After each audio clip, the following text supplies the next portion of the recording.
O Messerschmitt Bf-109 não foi apenas o caça mais emblemático da Alemanha durante a Segunda Guerra Mundial. Foi também o avião de combate mais produzido de toda a história. Mais de 33 mil unidades saíram das fábricas, e com elas se forjaram jovens pilotos da Luftwaffe que podiam se tornar lendas vivas ou mártires. Essa máquina foi fundamental na construção do aterrorizante domínio da Força Aérea Alemã e no registro de algumas das maiores marcas de abates que um único piloto já alcançou.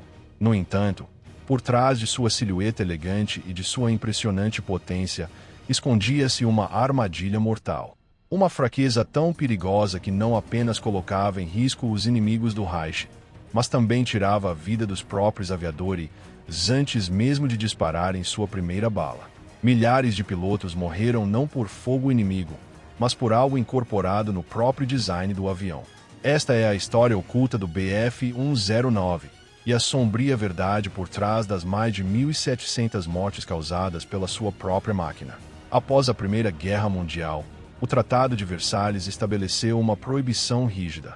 A Alemanha não teria força aérea, nenhum avião de combate, nenhum programa de treinamento, nem sequer o desenho de um caça podia existir em seu território. O mundo acreditou ter cortado definitivamente as asas da nação germânica. Mas o que as potências não compreenderam foi que aquele silêncio não era submissão, e sim disfarce. Em segredo, sob a aparência de aviação civil e em fábricas com portas bem fechadas, a Alemanha se preparava para a próxima guerra muito antes que alguém pudesse suspeitar. No início dos anos 1930, Adolf Hitler já havia tomado o poder, e as máscaras começaram a cair. A indústria aeronáutica alemã passou a avançar, sem disfarces, e no centro dessa transformação estava um engenheiro bávaro de grandes ambições, Wilhelm Messerschmitt. Sua criação acabaria se transformando no símbolo mais letal da supremacia aérea nazista, o Bf-109. Rápido, elegante e à frente de seu tempo, esse caça não representava apenas um salto tecnológico para a Alemanha, mas tornou-se o próprio rosto da Luftwaffe. O mundo o viu pela primeira vez em 1936, durante os Jogos Olímpicos de Berlim. Entre a propaganda cuidadosamente orquestrada, a Alemanha apresentou o protótipo do Bf-109 da forma mais impactante possível, quebrando o recorde mundial de velocidade. E o mais inquietante era que esse recorde foi alcançado usando um motor britânico Rolls-Royce Kestrel. A mensagem era clara e contundente. A Alemanha não apenas havia retornado, estava um passo à frente. E fazia isso aproveitando inclusive tecnologia estrangeira. Mas aquilo era apenas o começo. A Luftwaffe tinha grandes planos para seu novo assassino do céu e estava pronta para soltá-lo no mundo. Em 1937, o Bf-109 já não era um protótipo experimental. Era o caça monoplano mais avançado do planeta. Sua construção totalmente metálica, cabine fechada e trem de pouso retrátil o transformavam em uma máquina que exalava potência e velocidade. Enquanto outros países ainda confiavam em biplanos de madeira e tecido, a Alemanha havia reinventado por completo a guerra nos céus. O batismo de fogo chegou na Espanha durante a Guerra Civil. Ali, o 109 foi testado contra aviões soviéticos obsoletos e contra os primeiros monoplanos modernos, destruindo a concorrência e ganhando experiência em combate real. Já não era apenas um avião. Estava se consolidando como a espinha dorsal da futura máquina de guerra alemã. Assim, quando em 1939 começou a invasão da Polônia, o Bf-109 liderou os ataques, varrendo os céus com precisão implacável. Era a espada da Alemanha, e estava rasgando a Europa sem resistência.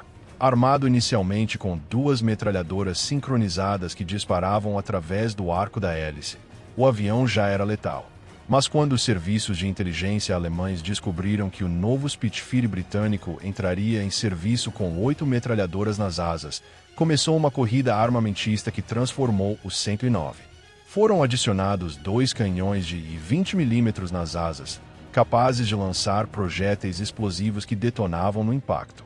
Não eram simples balas, eram verdadeiras granadas voadoras. E a evolução não parou. A cada frente e a cada missão, o caça se adaptava, motores Daimler-Benz mais potentes, armamento melhorado e até mesmo um canhão que disparava diretamente através do eixo oco da hélice. Um verdadeiro prodígio da engenharia. Mas por trás de cada melhoria havia um segredo mortal e demorou a vir à tona. Um preço já pago por milhares de pilotos. Por quê? Apesar de sua inovação, de sua potência e de sua fama temível, o BF-109 escondia um defeito tão grave que acabaria com a vida de mais de 1.700 pilotos alemães. E o pior é que isso não acontecia em combate, mas em terra. O verdadeiro problema não estava nos céus, mas na pista. Para alcançar maior velocidade e aerodinâmica, Messerschmitt tomou uma decisão fatal. Em vez de colocar o trem de pouso nas asas, como faziam outros caças da época, ele o instalou diretamente no fuselagem, excessivamente estreito. O resultado foi um perfil limpo e aerodinâmico no ar, e uma armadilha mortal na decolagem ou no pouso. A distância reduzida entre as rodas tornava o avião extremamente instável em terra. Uma rajada de vento, um pequeno buraco ou o menor erro do piloto podiam provocar um capotamento ou uma colisão frontal. Até mesmo os veteranos sofriam para manobrá-lo na pista. Para os novatos, subir no 109 era como jogar cara ou coroa. Conseguiria decolar limpo ou acabaria enterrado no chão. Esse risco custou caríssimo à Alemanha. Apenas em treinamentos, mais de 10% de todos os Bf-109 foram perdidos em acidentes sem relação com o inimigo. Mais de 1.750 pilotos da Luftwaffe morreram sem sequer entrar em combate, vítimas de falhas estruturais e decisões de design que jamais foram corrigidas. Embora a guerra avançasse e o avião se transformasse, essa maldição permaneceu. O legado do Bf-109 não estaria ligado apenas às suas vitórias nos céus, mas também à impiedosa fatura que cobrou de seus próprios homens, antes mesmo que pudessem enfrentar o inimigo. O Messerschmitt Bf-109 se transformou em um monstro dos céus, mas também uma prisão para aqueles que o pilotavam. Sua fama de máquina implacável foi consolidada nos céus da Europa, embora a realidade fosse muito mais sombria. Por trás de cada vitória havia um custo em sangue, não apenas do inimigo, mas também dos próprios alemães que ousaram subir nele. Apesar de sua instabilidade em terra, o 109 se manteve como a espinha dorsal da Luftwaffe até o fim do conflito. Na Batalha da França e durante a invasão dos Países Baixos, sua superioridade ficou evidente. Os caças aliados não podiam igualar sua velocidade nem sua capacidade de subida. Era um predador projetado para dominar, e fazia isso com brutal eficácia. Mas tudo mudou em 1940, quando enfrentou seu inimigo mais famoso, o Supermarine Spitfire. Durante a Batalha da Inglaterra, ambos os caças protagonizaram um dos duelos mais lendários da aviação militar. O Spitfire podia rivalizar em manobrabilidade, embora o 109 fosse mais rápido em subida e mergulho, sofria uma desvantagem fatal: sua autonomia. O caça alemão podia permanecer apenas 20 minutos sobre o sul da Inglaterra antes de ser obrigado a retornar à França para reabastecer. Essa limitação condenou a Luftwaffe, que se viu incapaz de sustentar o combate prolongado contra os britânicos. Pela primeira vez, a máquina invencível mostrava um limite inquebrantável. No entanto, em mãos experientes, o Bf-109 continuava sendo uma arma temível. Pilotos como Erich Hartmann, apelidado de o Demônio Negro, alcançaram números de abates que hoje parecem impossíveis. Hartmann, com mais de 350 vitórias confirmadas, tornou-se o maior as-de-ases da história. Mas até mesmo ele teve de enfrentar os perigos escondidos na cabine de seu próprio avião. Porque, além dos rivais no ar, o 109 podia se voltar contra seu piloto a qualquer momento. O trem de pouso estreito não foi seu único defeito. O design obrigava a uma visibilidade limitada a partir da cabine, o que tornava especialmente perigosas as manobras em terra e os pousos em campos improvisados da frente oriental. Os pilotos jovens, recém-saídos das academias, morriam em acidentes absurdos que nada tinham a ver com a guerra. O avião os eliminava antes mesmo que pudessem se tornar combatentes efetivos. À medida que o conflito se intensificava, a Luftwaffe tentou melhorar a máquina. Versões sucessivas acrescentaram blindagem, tanques adicionais e motores cada vez mais potentes, como o Daimler-Benz DB605, que empurrava o caça a superar os 600 km por hora. Mas essa busca por maior velocidade e potência não resolveu sua maldição original. O trem de pouso continuava o mesmo: estreito, frágil e instável. Uma contradição cruel para um avião projetado para dominar os céus, mas condenado a ser um carrasco em terra. Quando a Alemanha abriu a Frente Oriental, em 1941, o Bf-109 encontrou um novo desafio: os caças soviéticos. No início, modelos como o Policarpo I-16 pareciam presas fáceis. No entanto, logo apareceriam adversários muito mais perigosos, como o Yak-9 e o La-5.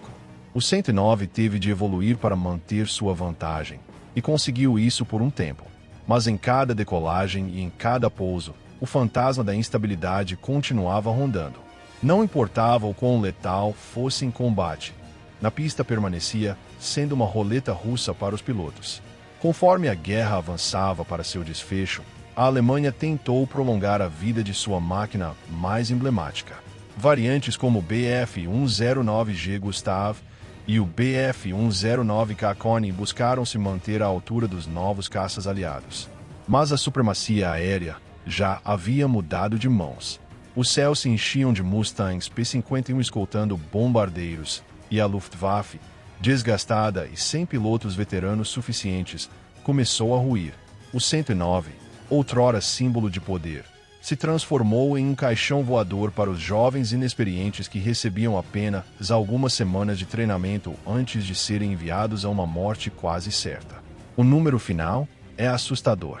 Mais de 33 mil unidades produzidas, milhares de vitórias em combate, mas também mais de 1.700 pilotos mortos por causa de um erro de design jamais corrigido.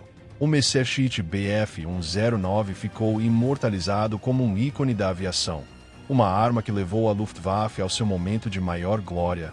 Ao mesmo tempo, arrastou consigo gerações inteiras de aviadores alemães. Hoje, os exemplares que sobreviveram em museus e exibições aéreas são contemplados como joias históricas. Brilham sob o sol com sua silhueta aerodinâmica, evocando a majestade de outra época. Mas sempre que decolam em demonstrações modernas, os pilotos que os conduzem conhecem a verdade. Por trás daquela beleza esconde-se uma máquina traiçoeira, tão perigosa para o inimigo quanto para quem a pilota. O Bf-109 não foi apenas um símbolo de supremacia tecnológica, também foi um alerta eterno.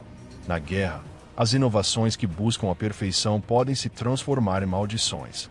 Uma máquina que levou a Alemanha à glória nos céus, mas que ao mesmo tempo devorou seus próprios filhos em terra. Esse é o legado sombrio do caça mais produzido da história, o mesmo que transformou seus pilotos em lendas, e a milhares deles em vítimas de sua própria criação.